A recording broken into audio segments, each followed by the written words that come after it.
Hello and Happy New Year and welcome to the Adam & Co show. I'm Adam Gunton. I'm Adam and this is the Co. Got Matthew Stogden, Emma Jane Corsan.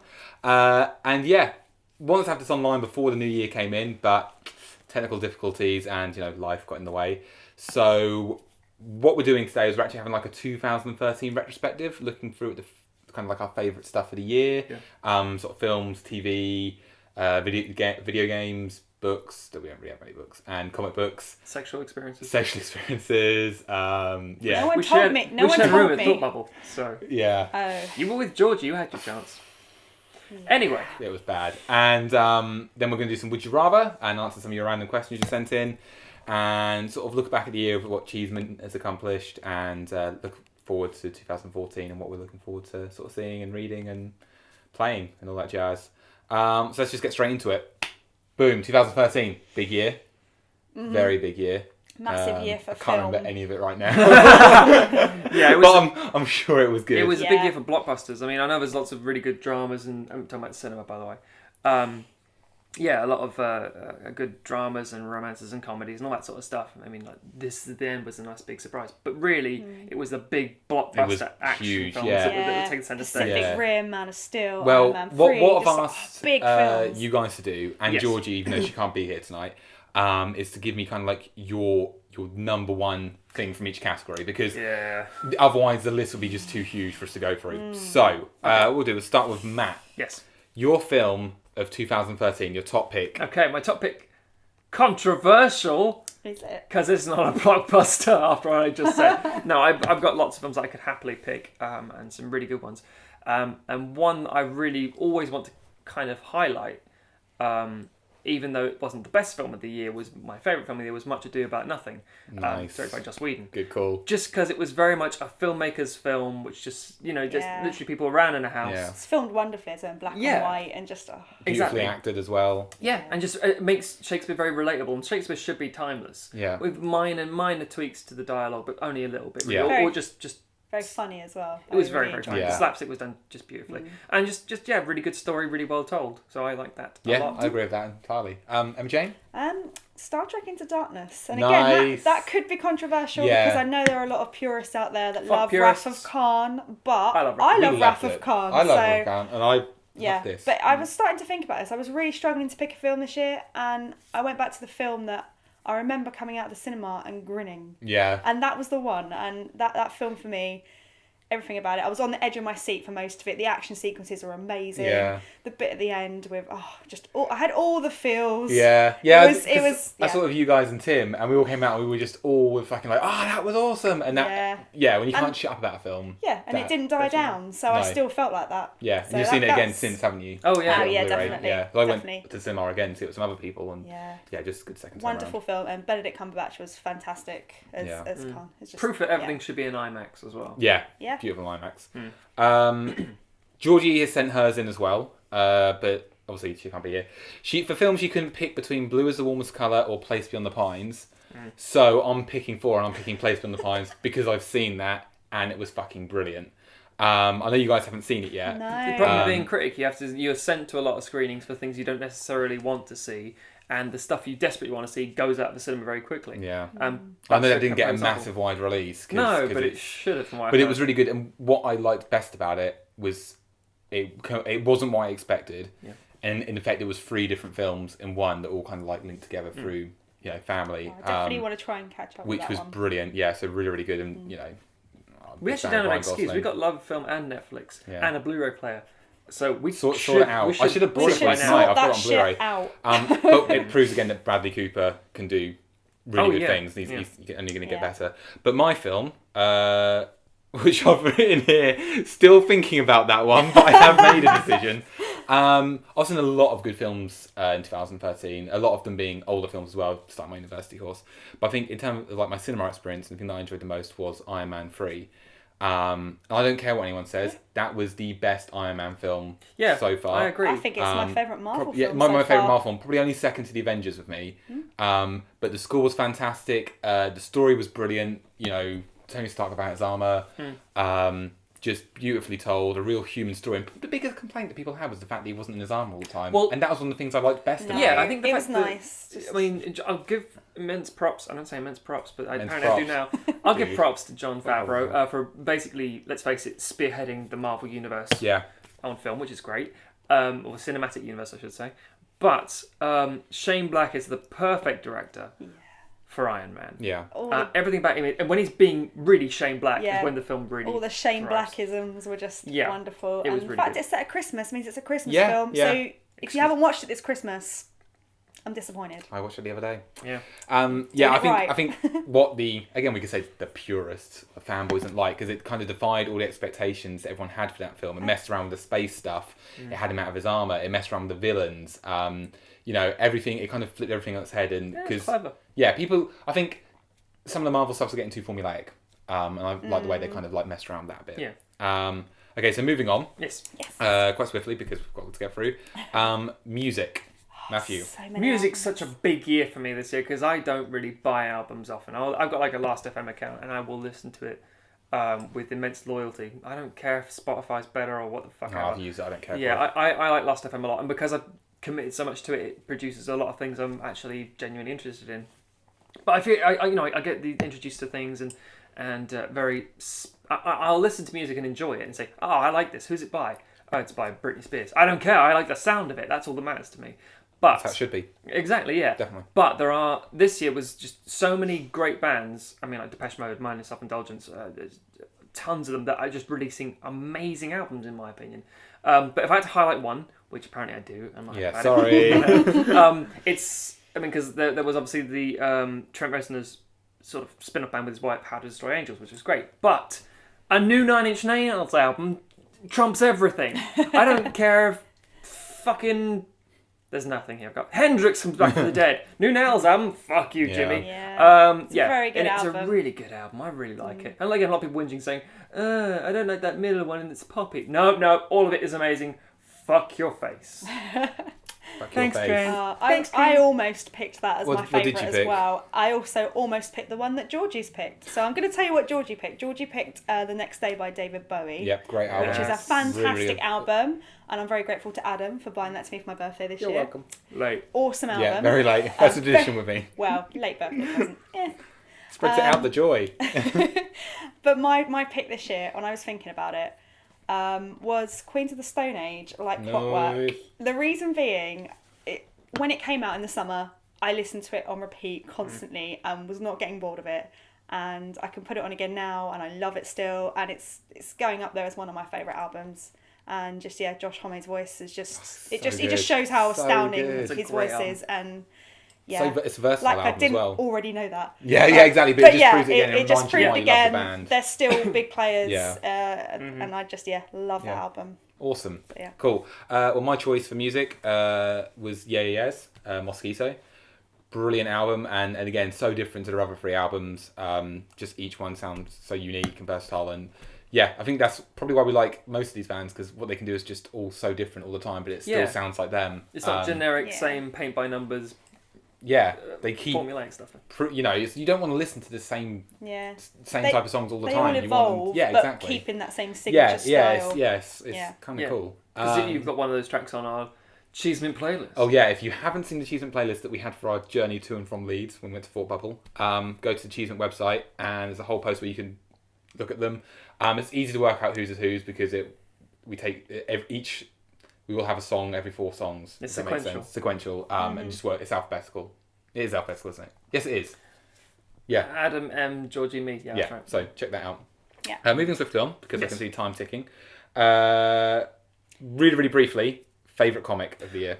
This has been really hard for me. Also because of the fact that DC have stupid fucking release dates. So whatever's happening in the current singles isn't what's happening in the trades, and I'm reading trades only, so this may sound like old news to you, sorry. But for me, it was going to be Thor, but because Thor is such an amazing book. But it's got to be Jeff Johns' Shazam. The backup issues, or the backup bits, or whatever you want to call them, in the Justice League, which has now been gathered together in a single volume. I don't like calling him Shazam. He's still Captain Marvel to me, sorry. But anyway, that was amazingly good. And this is a character who I always really want to read about. And I went to the local comic book shop and said to this guy, Nige, saying, I'm going to ask you a question now. I've read the Shazam stuff. It's really good. And he said, I know what you're going to say. Is there any more? I said, oh, no, I know there's no more because I know it's all shit. Are they making any more of it? And he said, don't know. And it's like, why? Come on! Because it's really, really good. And Gary Frank's artwork's amazing. So I had a flick through and it looked awesome. Brilliant book. What about you, Emma Jane? Well, comics-wise, I've read quite a lot this year, but I'm upset that Gambit's ended. Very upset. Yeah, because I was enjoying Gambit, but without a doubt, the current Deadpool run has been my favourite. Yeah, you've gone on about Deadpool in a good way. Brian Posehn and Jerry Duggan.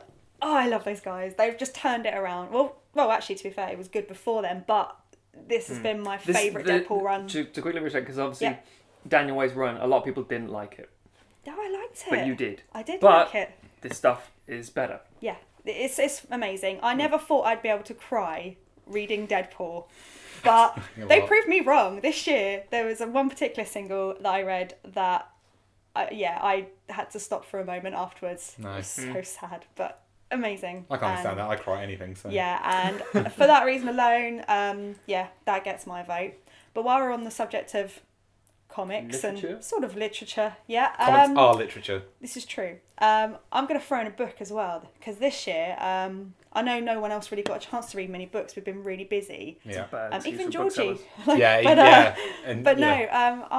read Neil Gaiman's newest one, The Ocean at the End of the Lane, and oh my God, that was really, really good. One of his first books in years. I think it was 10 years, something crazy like that. I'm going to say it's 17 because I don't know.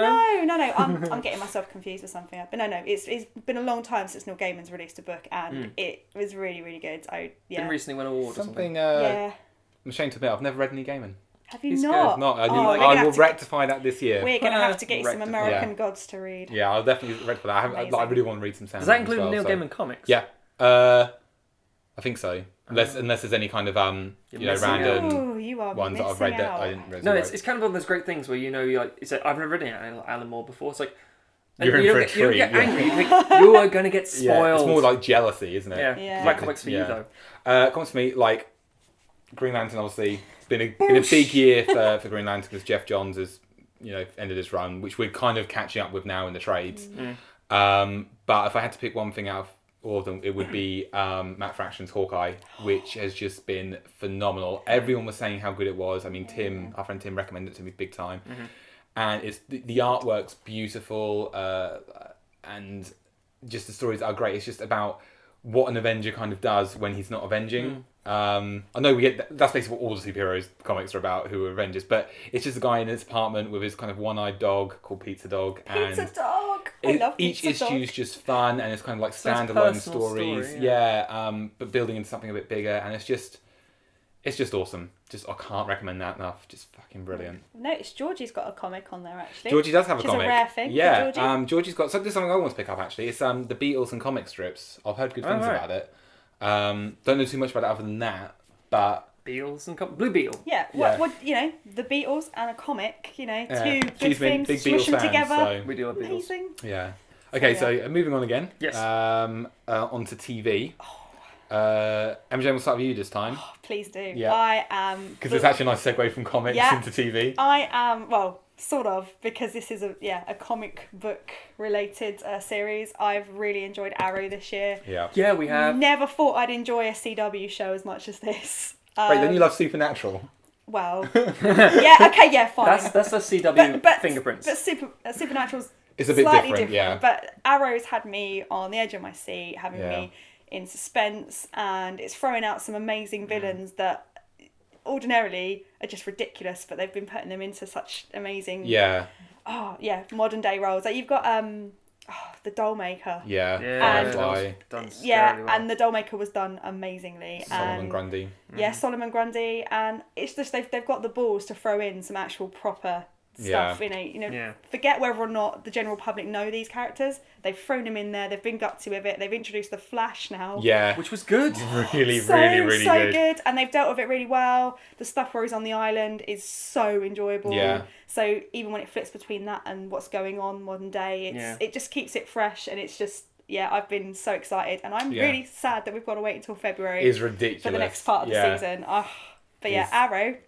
Yeah, love it. And Steve Amell, I don't care what anyone says. He's an amazing actor. Really good. You know, you've only got to watch him when he's in the islands, and he's got a really sort of high-pitched young voice. Even the way he carries himself is completely different. Exactly. And then when he's being, you know, Arrow, he's just, completely different. And also, it's the first time I think I've really got excited for a couple of female characters, which makes me really happy. Nice to see some more female superheroes, because at the moment we haven't got a lot in live action. Yeah, we've had Black Widow, and she's a secondary character in the films anyway. And we've had a couple of good ones in Arrow. We've had Huntress was amazing. Black Canary was good, and even Felicity Smoke.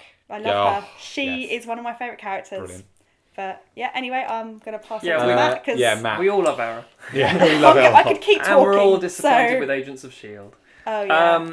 Okay, speaking with strong female characters, one of my favourite TV series of all time, my top 5, is Avatar: Legend of the Airbender. It's not actually what it's called. It's The Last Airbender. I'm like a douche now. Legend of Aang. Well, yes, okay, but the point is, The Legend of Korra has come out, and I must admit, I haven't seen the second series, even though it wasn't released this year. But I've been introduced to Avatar now, so I've been catching up with the DVDs.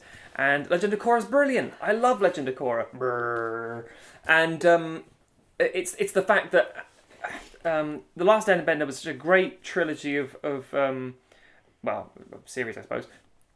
And it did really well, and there's a brilliant mythology, and it's kind of like Star Trek in that you can do another generational series and change the universe entirely, and it still sticks with the premise and the core mythology really, really well.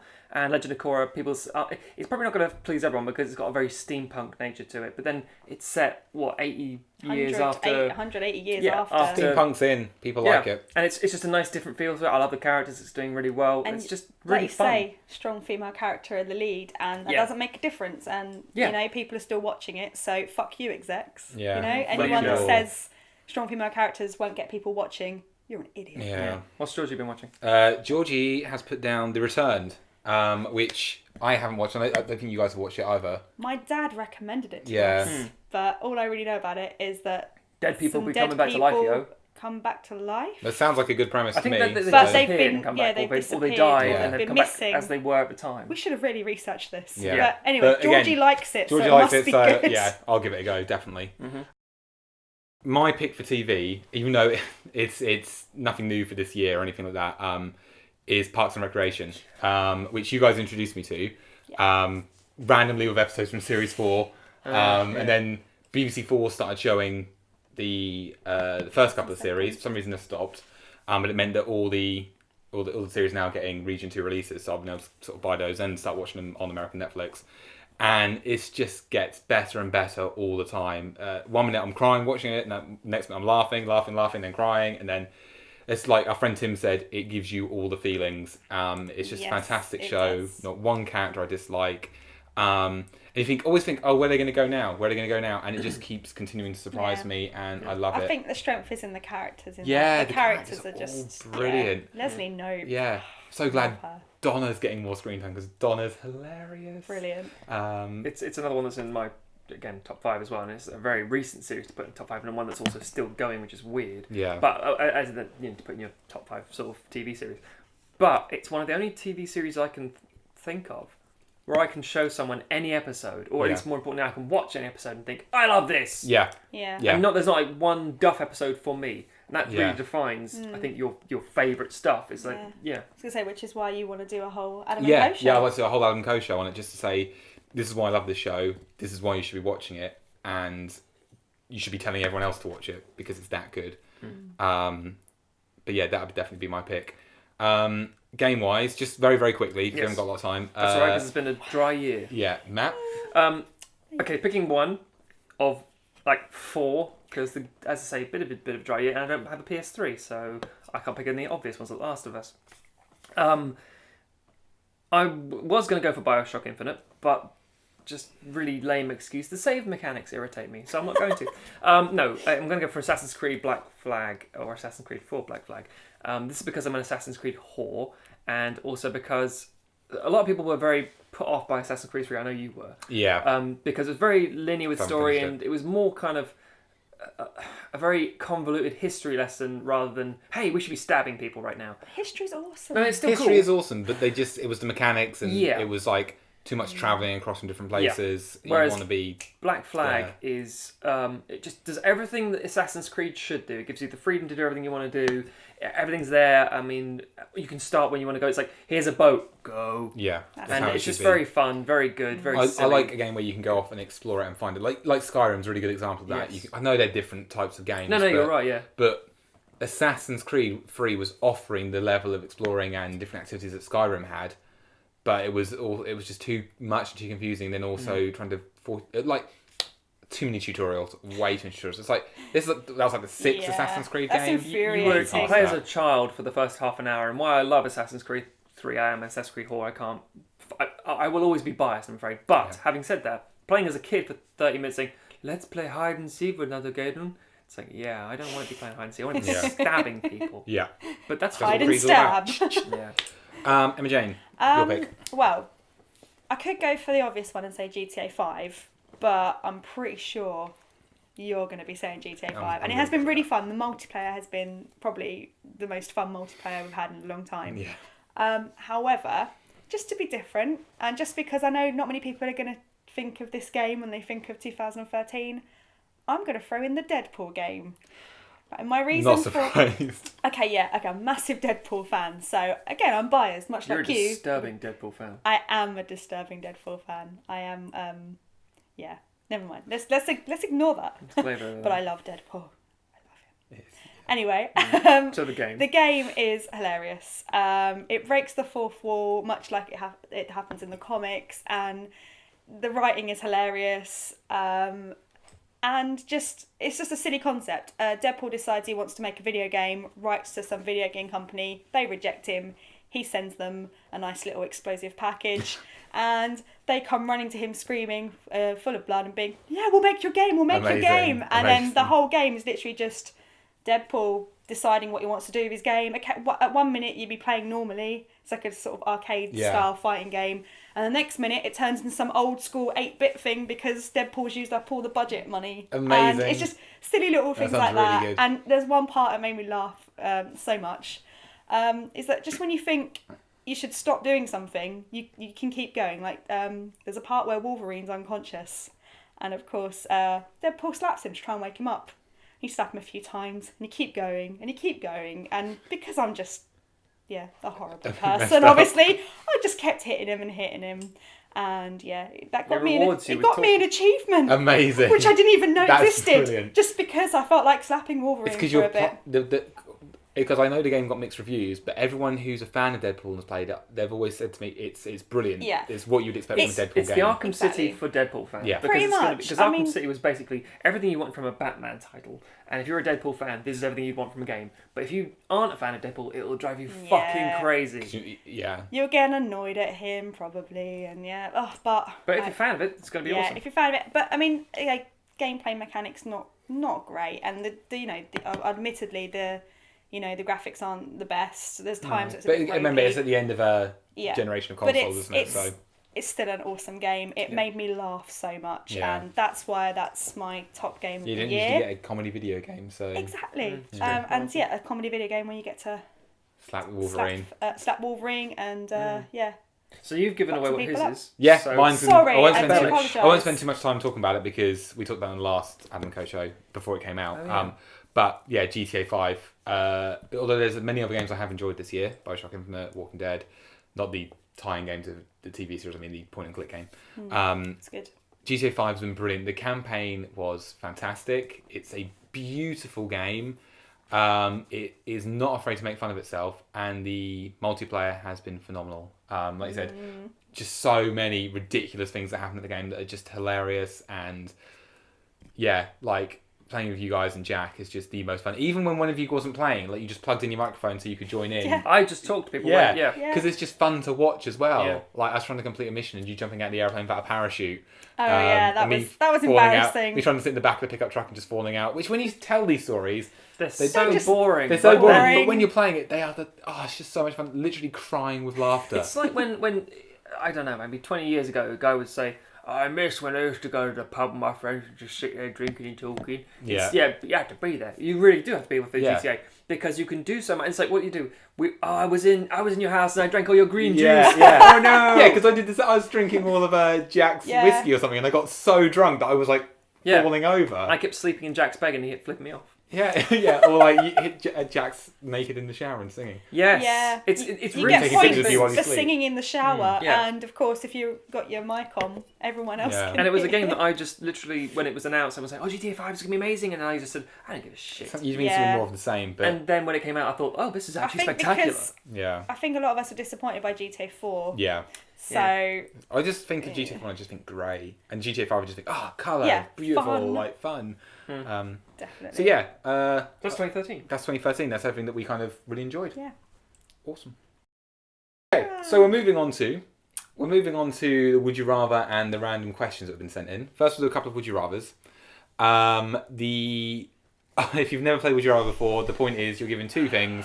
They're usually horrible things, or they just could be or two really good things. No, they're always horrible. What would you rather do? The last one we had was, would you have poo for shoes, or would you rather poo shoes? You're disgusting. Yeah, thank you. No, I'm not. You're disgusting. I don't want to walk around with shitty feet.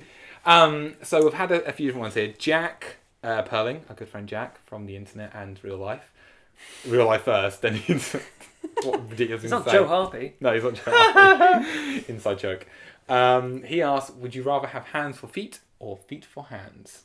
I'd rather have hands for feet. What can you do with extra? Yeah, hands for feet. Yeah, because then you're monkey hands and you can run and things and climb and be monkey man or beast.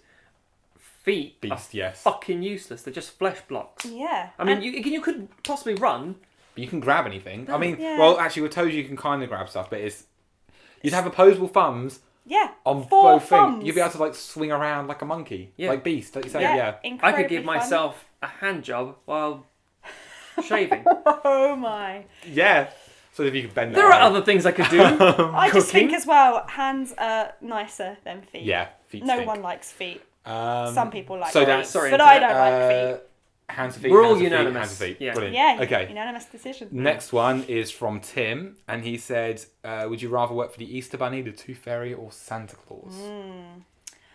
Okay, I'm gonna say the Easter Bunny, but only for the reason that I don't really know what the Easter Bunny does. Do you shit eggs and hide them in places? Yeah. And so, whereas like the somewhere. Tooth Fairy's going to get me collecting teeth, and Father Christmas is going to use me for slave labour to help make toys, the Easter Bunny, I'm pretty sure I can get away with doing no work and eating just all eating the chocolate eggs. yeah. So, Easter Bunny. See, I disagree with what you said about slave labour. I would work for Santa Claus, and I would work my way up and kill him and take his place. And wear his face. Wear his face, like the Joker. But that's his own Isn't that face. the Nightmare Before Christmas? Is this some kind of sick fantasy of No, yours? and then then the elves will be like my slaves, and then they can make me all the toys, and I won't deliver them to the kids. He wants elf slaves? What? Just to, He's only got opportunities in like, when he's not working, he's just going to be doing fuck all. And I just do that all the time. I'll be rich and have my big Santa Claus palace. No, and be Tim Allen. You're not going to be rich. You're going to be giving away toys. I'm not going to be giving all away the anything. time. So you're going to ruin Christmas for There's everyone. a new guy in charge. Okay, let's not let him be New Father Christmas. Christmas How about ever. you, Matt? I'm going to pick the third one, actually. I'm going to go with Tooth Fairy. Yeah? And for really awful reasons. Pretty be divided internet. Being Catholic, fuck you, Father Christmas. Fuck you, Easter Bunny. That just leaves the Tooth Fairy, so fuck it, I'll work for them. I don't mind sneaking in some kids' room and punching their face and getting their teeth and then leaving them some money, maybe. I mean, let's face it, you're going to walk around with bags of money. Yeah. It's all changed, And possibly though. a dress. I don't know. Do I have to be a Tooth Fairy? Yeah, that's I mean, what it The says. Rock was Tooth Fairy, wasn't he? Yeah, but that was... And then so was Larry Said the about that Cable one. Forgotten Guy. about that Oh, film. Yeah. Yeah. So there you go. Co-workers with The Rock. And if I remember correctly, Billy Crystal. I have won this game. Okay. Won it. Right, we've got some other questions that people sent in. Of course.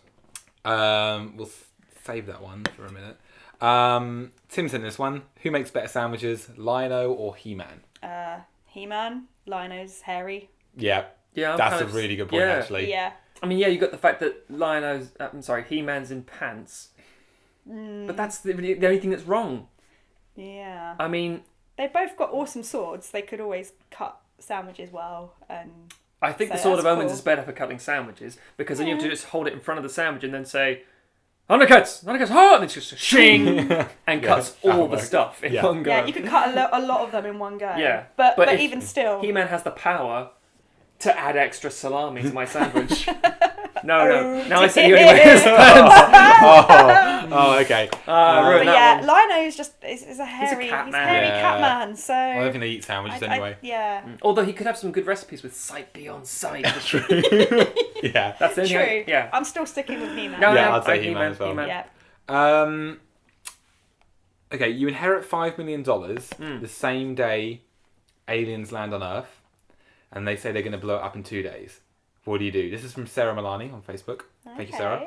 She helped us out with Unlocked. Have I inherited the dollars from the aliens? No, I think I interpret this as you have to use the money to save people. I think that's wrong. I think it's basically like the world's going to end in 2 days. So what do you do with all this money? Oh, so the money's going to be useless after so you need the to aliens blow up the planet. I don't know. I've seen a lot of films. Well done. No, I've seen a lot of films, and every single apocalyptic sort of film, the first thing happens is the rich guy gets over with a big briefcase full of money, and it's going everywhere saying, "Take my money," and I'm saying, "It's no good now." I'm pretty sure it'd be useless. Yeah. You could just burn it. Like in Fallout, bottle caps become the currency. if Mad Max. No one's going to do anything with it. So I think unless you get someone who's really fucking stupid who says, "Shit, that'd be amazing." Yeah, you could exploit a lot of stupid people. Yeah. Also, who's going to give you this? Is it in cash? I don't know. Sarah hasn't specified. Yeah, unless the aliens take money and they want, it's like, would you like this shiny, some crumpled paper so I can be one of you and not be blown up with them? You could pretend it's like, to be fair, our planet is all revolving around money. It's one of the most valuable things. I know it's not, but it's a commodity. If it's a commodity, you could be like, hey, this is amazing. Take this, take all of this and leave me alone. We have no need for your paper. Well, I saw the film site at uni. The guy runs it. This other guy, he does like random films that you might not have seen. And we watched 444, as in 4:44 the time. Okay. Yeah. The Last Day on Earth with Willem Dafoe. I think I've seen that. Yeah, and it's basically, you know the world is going to end. I think it sounds some kind of environment reason bullshit. You know the world's going to end, and it's basically what are people doing? And mostly, people are just going about their business. Yeah. His girlfriend's kind of doing a lot of art and stuff, and he's trying to resolve issues with his daughter, and it's a terrible film, really. But, I suppose most people will be like, oh. I genuinely think, and this isn't even just the end of the world, I think if the internet went down for a day, people would have this wonderful ability, just freeze. So it's like, and every time they wanted to do something, like, oh no, I can't. It's like it'd be like the South Park episode. Yeah, it's like when there's a power cut, you think, no, I can't do that. And it's like, well, what do I do? And because I'm so self-reliant on Google and stuff, it's like, I don't know what I do with the money, because I can't Google it. See, I think ultimately, if there's still people accepting money, I would just do things for 2 days that I would like to enjoy. I'd buy really expensive food. Who's going to be selling you food at the world? I'm saying, if there are people still selling food, I would be doing that. Fucking loyal people. Hey, they might believe. Crazy car. I'm pretty sure it happened in the. There might be hope, maybe that the aliens will get. get. The end of the world. Oh, yeah. They all went into a restaurant. Yeah. Britta was there. See what I mean? This is like I just enjoy myself. I might not spend any money. Question, isn't it? It's really, really difficult. What would you guys do? Put it in the comments and stuff. Oh, unless you have feet for hands, in which case you can't do anything. Another reason. We also had a couple from Charlie, which I'm not going to go through all of them because there were quite a lot. I can't even find their interactions on here. He's a mint. He asks questions. He gave us the mathematical equation. Oh, I can do this. I'm good at maths. If trains A and B are travelling in the same direction on parallel tracks, train A is travelling at 60 miles per hour and train B is travelling at 70. Train A passes the station at 12:20 p.m. If train B passes the same station at 12:32 p.m, at what time will train B catch up to train A? When they both get to the end of the line? No. What? Never. No, wait, hang on. When it gets because they're running parallel like this all the time. Unless no, it's circumference of the Earth, in which case one is running shorter, despite the speed limit. No, wait, because train A is travelling at 60 miles per hour and train B is 70. So B passes the station at 12:32. Yeah. Oh no, just train B passes and train B is going 70. Oh, well, it's never going to catch. It's not always in this. Hang on, no, wait, sorry. Wait, what? Hang on. I don't this know. is England. The trains don't go anywhere because there is a leaf on the line. Yeah, they're probably delayed. Train A is 60, train B is 70, and B passes the station at 12:32. It's never going to catch up to train A because it's going faster than train A. Yes. I think. I don't know. What? Maths. Can you show me the I read this earlier and I thought it was like... Where am I looking? This bit? Train A and B are travelling the same direction on parallel tracks. Train A is travelling 60, They're in the same direction, B parallel is tracks. 70. Train A... This yeah, is they're not what going to you ever get pass. in a quality they never will. Cheesemint video. Oh, no. Again, Maths. I genuinely think they will, but only if... And this is the only way it can work, in my opinion. You know how if you run on an inner track in, like, a running track in school? Track, running Whatever. track. Yeah, the inner track is smaller than the outside track, obviously, so you start later. If this goes around the entire circumference of the globe on the equator, and one is running parallel but in, like, Norway, then they would catch up at a certain point. But if they're going through the same station, they'd have to be... They're parallel tracks. I don't know. I think Someone can work it out and just tell us. I think, fuck you, Charlie. I think you've got us there, Charlie. No, bollocks. You are our maths man. No. And yeah. I've given my answers. He doesn't win. Okay, one more question. Yes. Jack has asked us, what's the best way to lube a cat? He's asking for a friend. To lube a cat or to lube a cat? What's wrong with your friend? Lube a cat, like... Lube a cat up lube. for insertion? Or He lube a cat up for hasn't inserting? specified. Either way, this is going to be very unpleasant for the cat. I think Hose. the answer's Ghostbusters 2. Sure. Yeah, get one of those things from Ghostbusters 2 and... Hose it against a corner of a room. Yeah. I mean, I wouldn't advise it. That's terrible. I love cats and I love hosing. I'm I'm sure still there on that train question. I can't throw it. Okay. It's the train lube. We're not going to ask the cat answer the cat question because that's clearly disgusting. So Again, I did. yeah, we'll He do will some more answer would you rather any next time. What would you rather with those questions? What would you answer to those questions we've received? Sorry we couldn't answer all of them. There were quite a lot, and we're limited for time. But yeah, We'll try and answer them on Twitter. We'll try and answer on Twitter, and we'll keep sending them in. We'll use them next time as well. So thank you. Okay, so 2013 has been a big year for Cheesemint, of which we're all part of, and you're watching this on that channel, so you know who Cheesemint are. You better know. If not, there's a video that tells you who Cheesemint are, which you can look at on our channel. And what I've done is I've kind of compiled a list of everything we've done this year. I'm just going to run through it very briefly, and then you have the opportunity to... Bless you. Do you have that crossword I did the I'm other really week? sorry. What crossword? Well, it's just saying I did this year. I'm part of Cheesemint. Well, I say stuff we've done, the projects we've been working on. I'm kidding, I hate He thinks crosswords. he's so funny. So, we ended 2012 with Unlocked. Big series we worked on all last year. Yeah. So it took a lot of our time, but we're very, very proud of it. We kind of had a quiet start to the year. Yeah. We're tired. I mean, you were basically editing the Erase Line, Shit, and scoring that as well. Which you still can't see. Which you can't see, Not unfortunately. for you. There is a trailer online and a documentary we'll talk about in a second. But yeah, that was getting sent off to festivals and stuff, and we had a nice screening here just for the people who were involved, and that was very, very cool. It's really awesome. When you do eventually get to see it, it's fucking brilliant. Yeah. And then following that, we had the third of our digression sessions, where me and Matt, with them behind the camera, sort of offering points, where we talked about what we do with a Justice League film. And I'd recommend you go back and watch that now, because... Posterity, yeah. Now there is going to be a Justice League film. Yeah, we're kind of actually seeing... Man of Steel 2. With Batman, Superman, I refuse to call it Batman versus Superman, and Yeah. Wonder Woman, and potentially Batman versus Green Superman Lantern and versus Nightwing. Wonder Who knows? Woman. But yeah, that's definitely worth checking out. It's good discussion on there as well. Yeah, some good comments. Following that, Matt began filming. Well, I say began. You completed filming. I did. Drawing the Line. No, not sorry. Falling asleep. Falling Asleep. No, that was actually later on. Ignore that. Hang on. Getting myself all messed up. We did a lot this No, year. that sounds about right Yeah, actually. April Falls Asleep, yeah. Yeah, I don't know why I'm with that. Falling Asleep. There's a trailer for which you can see. You can, but you can't see it yet. Can't see the whole thing. Festival rules Yeah. will cripple us always. Yeah, basically with a festival, we can't put anything online before sending to a festival because it's considered a premiere. And if something is shown in, say, October, the festival runs October, the submission deadlines are like, say, April. April, July. And, yeah. So it's very awkward and annoying. So Sorry, Yeah. but... So yeah, the first part of the year, it looked like we were doing nothing. But actually, we really stuff was were. really happening. So.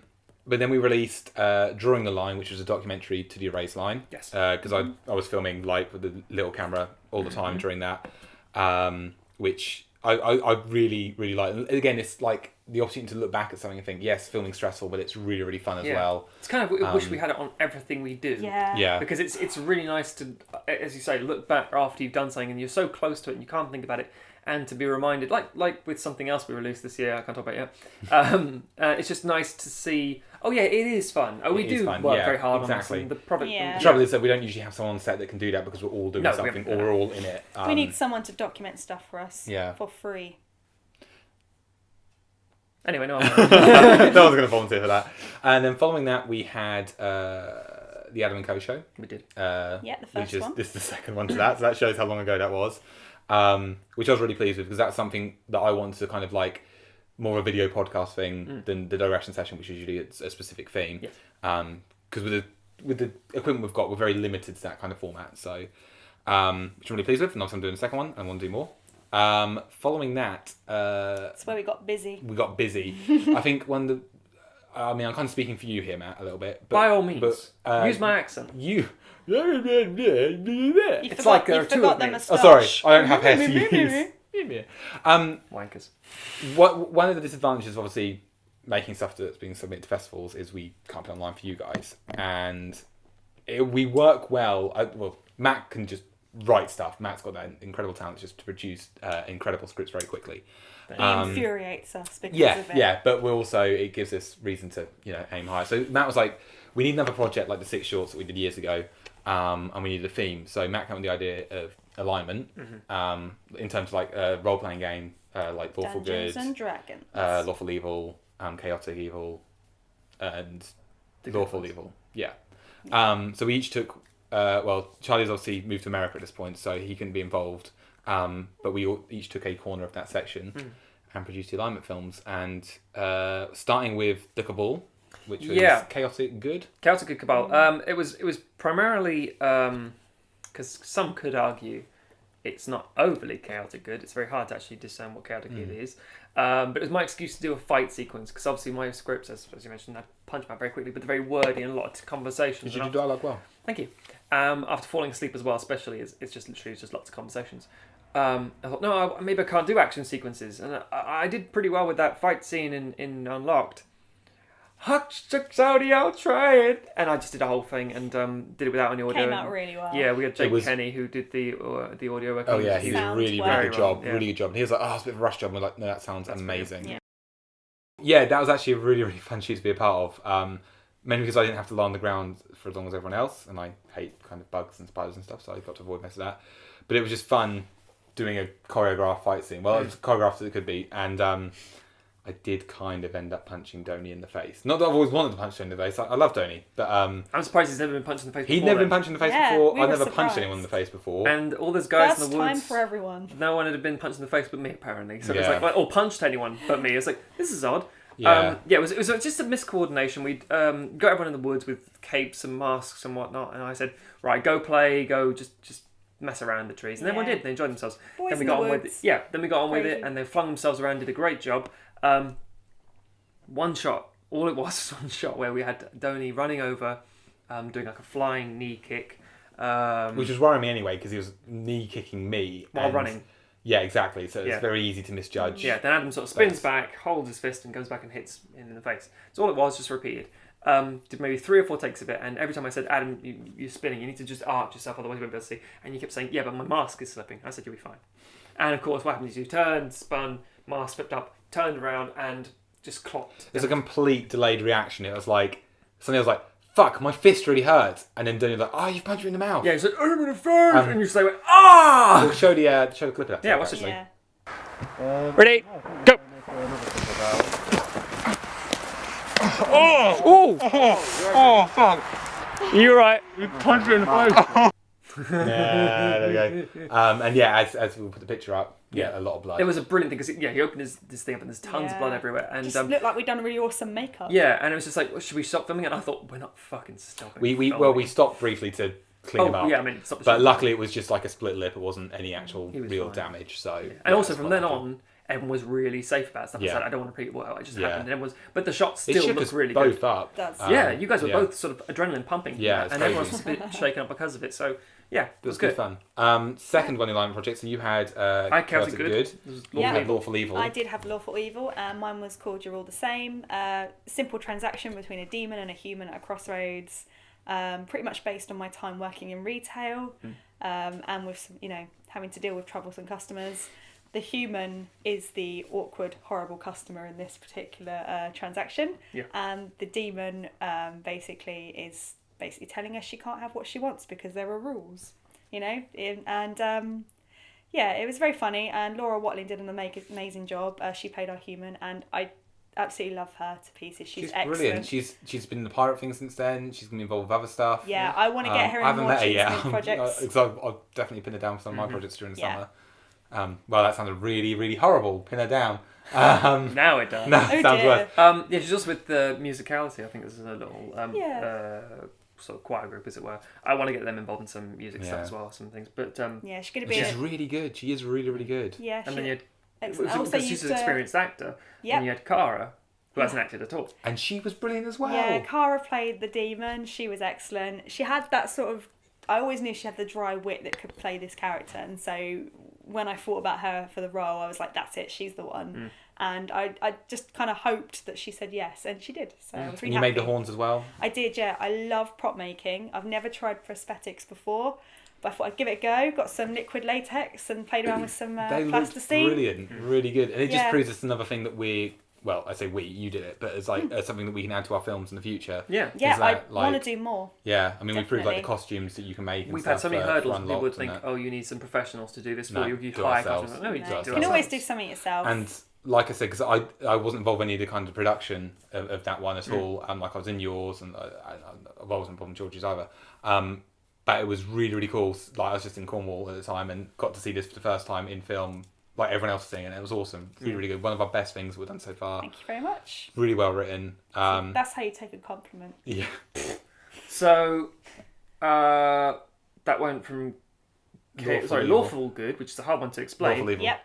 Oh, no. Lawful Evil. Sorry. Yeah, Lawful Evil. And then I had Lawful Good. And I toyed around with a couple of ideas and eventually kind of like settled on this one about, it's called Execution, and it was about an agent for some kind of government agency had been given his target to kill, and actually because he is at heart a extremely good person, he doesn't agree with killing people whether it's been allowed or not.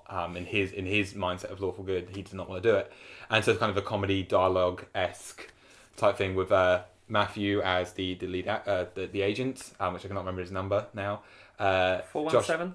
Something like that. Josh Butler playing Jason, the target, and then we had Jenny Swindles playing like the Pamela Landy character from the Bourne series of films, and my sort of friend and the guy I used to work with, Sam Rouse, playing the handler. They did a great job though. Yeah, and I was really pleased with all the performances. We had a difficult time on the second day of shooting because it was so windy, but Em did an amazing job with the audio. I thought it was going to be awful. The and wind was you just... can't maybe hear it like a tiny bit once. I was really, really pleased with it in the end. And it gave me a chance to get some ideas I've had for a long while to kind of get out of my system, kind of like some themes and stuff. So I'm kind of like a fresh slate for next year. And then the fourth film we had, which was... Chaotic Good. Chaotic Evil. Evil. God, oh gosh. It's so confusing. Was Georgie's, which is called Disorder, which is basically a chaotic evil type person, which the example always uses the Joker. Going around the supermarket and doing horrible things like putting holes in all the condom packets, putting pills into bananas, tearing like the end pages out of books so people can't finish them. Really simple concept that really kind of nails the idea of chaotic evil. Yeah. And a really good example of guerrilla filming. Yeah, guerrilla filming. And filmed slightly different to the rest of ours as well. Yeah. Which made it, and the editing style was really nice. Really interesting. Nice soundtrack as well. Yeah. Scarily topical because they now found like painkillers and some ice cream in the supermarket. It wasn't Georgie. It wasn't Georgie. But apparently there are these kind of chaotic evil people out there that would do that. Well, yeah, exactly. Yeah. Bin Cat Lady the bitch. A few other things that we did this year. I'm just going to go through these in kind of quick succession. So after the alignment stuff, we kind of had a kind of a group kind of project where we could all work together, all star in it. After all doing our own film, we decided to do one where we all done something together. Yeah, and it was Ethan Swift and the star for Tanim Che. Yeah, I actually pronounced that right. Yeah. A really fun adventure film. Yeah, a chance for us to go and play, dick about in the woods, and we had guns and did American accents, and you did a very British accent, and George did a Russian accent, and it's like a pulp Indiana Jones, The Mummy type adventure film. Yeah. And it's something we're incredibly proud of. Yeah. And filmed in 4 days. Yeah. You won't know this because you haven't seen the erase line. Sorry. But I did a lot of cheesy, corny matte painting sort of things and stop motion and backdrops, because that's what they did in silent films. And with the serials, it was like, let's do forced perspective and again matte painting stuff and things on strings. And you think, this is going to be so stupid. But it looks brilliant. It's amazing. Yeah, I'm really, really pleased with it, and you should definitely go and check it out. And we'll do like an outtakes from that at some point as well. Definitely. So Ace and Swift actually formed part of our countdown to Christmas that we did. We literally decided to do it like a few days before December started. We said, right, okay, we're gonna do sort of something every day leading up to Christmas. So we decided we'll do a video every Sunday. And on the rest of the days, we'll have like behind the scenes pictures or stills and stuff. It's really different for us because usually at Christmas, like you said before, we shut down. We used to shut down completely because apparently working retail means you can't do anything. Well, I had a hard time filming stuff, but we still got stuff done. We found a way. Yeah, we found a way, and it meant sacrificing a lot of personal time. That's for me because I'm be grateful, bitches. But yeah, so we Ace and Swift was the first one, and then we then released. Our Thought Bubble video because we'd been to Thought Bubble in Leeds a few weeks beforehand. Really good comics convention. Yeah, really good fun. So much fun. So we had like a behind the scenes of what we did there. Then the following Sunday we had the Cheesemint versus Piracy film, which is something that Matt that came about in a silly way. Em and I were attending a screening in London for Thor: The Dark World, and they obviously at all these major screenings say things like, "Oh, they've got a lot of security guys, and this is super guy." And then I think, would it be great if someone just walks in with a fucking camera dressed up and goes, "Arr, I'm filming," because it's always like sneaky filming, or they just intercept it online. And so literally after me doing like that for 2 seconds in the cinema, saying, "Oh wait, hang on, let's just film that." I think also you'd been playing Assassin's Creed, Slag, so Pirates on the Brain, and it's it was a really that's probably the most stressful filming for me because it was just again filming in the public. We were filming while the cinema was open. Thank you, Cinema City. Thank you so very much. very much. Yeah, really pleased with it. It looks great. And poor Georgie, she was acting as a Cinema City member of staff, which she is in real life. But of course, at one point, some customers didn't realise, and she actually had to serve people when she wasn't working. Yeah, it was difficult. But yeah, it was really awesome. Well. And then following that, we had the Unlocked bloopers, which I had a ton of fun editing. Again, it's one of those things that you don't realise until you look back at it and think, oh, that was really, really fun. Because at the time, it was really stressful. It was a lot of hard work. It was fun. God, Unlocked was so much work. We were all so tired and all... I think the bit where Adam shouts at the screen, "Film the fucking web series," is the mildest stuff we had. We were saying some horrific some really, things really to stuff. each other. There's some other... Like, literally after that finish, I said some really horrible things, which, in company of friends, perfectly acceptable. But if you heard me say them, you think, like, he's not right. Yeah. But it was so much fun, and the bloopers reminded us about that. Yeah, especially after the stress of the Cheesemint piracy. It's nice to see that and think, oh, yeah, film is really fun and really rewarding. And again, because, like I say, Cheesemint is in America, and obviously we get him involved when we can. But it was nice seeing him again and think, oh yeah, Charlie's involved in this stuff. And it made us miss him even more. And then in secret, while this was going on, we filmed an Unlocked Christmas special, which we managed to get Charlie involved with via recorded stuff on the internet to make it look like Skype. More of that, I think, in the future. And although there was a lot of pressure on us, and there was a few arguments kind of broke out about like where we were going with it, because we had such a short space of time, it was brilliant. Again, good fun to make, and we're pleased with the result. It's just something extra for us to do and prove that we can shoot something in a day. Shot in 2 days, and filmed, edited in a week, and published online, and just sort of again, you say after filming Unlocked in a year, and that's really everything was like from planning and everything in a year, and then producing this tiny little short in this sort of period of time. It helped us or reminded us how far we'd come along as filmmakers. I mean, I think as well, you got to remember that last year the whole of Unlocked was, if you think of how long we spent on it, that's the same as releasing a feature film. Yeah. So we spent so much of our time on it. And this just proves that we can... But we have so much more in store for you. We do. Oh, before we go ahead, it's worth pointing out that Paul Collis was excellent in that, by the way. He was as Father Christmas. Did a good job, Paul. Yeah. Well done. I was pretty good too. Okay, so just to finish off, that was weird. Don't know what was going on there. Finishing up. Oh dear. You were saying the audio. Whatever. Yeah, that probably spiked way high.